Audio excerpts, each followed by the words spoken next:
All right, let's talk a little bit about SFIO. This one was brought to my attention by SipDit. Shout out to you, sir. Now, I got to say, I'm starting to like the stock more and more. And Lisa Matthews, I know, is starting to like the stock more and more. Market cap of 4.5 million, authorized shares of 2.5 B, and 1.2 billion outstanding shares, 500,000 of those being restricted.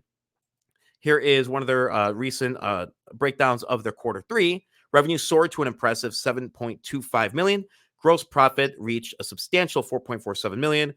Net operating income demonstrated a robust performance at 1.47 million. Total liabilities recorded significant reduction from 7.58 million to 4.97 million, showcasing Starfleet's commitment to financial prudence. I like this company. Definitely becoming a fan. And it talked about, in alignment with its strategic consistency, and this is a word that, like, I've been reading through these filings. Consistency is the word I'm hearing a lot with SFIO, and I like that.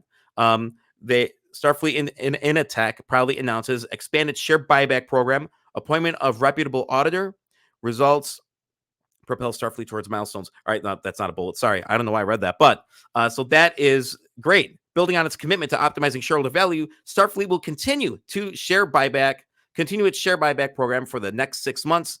This initiative underscores the company's proactive approach to enhancing its capital structure and reinforcing investor confidence. All good stuff there. Let's look at here. Third quarter business highlights showcase global opportunities. And I just talked about this involving the repurchase of 100 million common shares. And they talked about getting non-dilutive funding. All right. So this is a pleasant thing to see, the non-dilutive funding.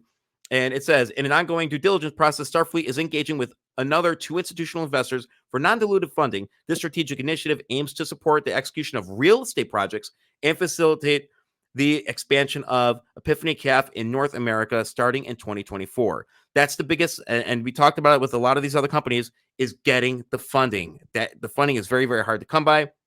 Let's keep it moving here. And, it talks about their key challenges. This is taken right from their filing. The biggest challenge, and many companies have said this, I just said it, funding. It's hard to get, and the terms are not favorable for business owners or shareholders.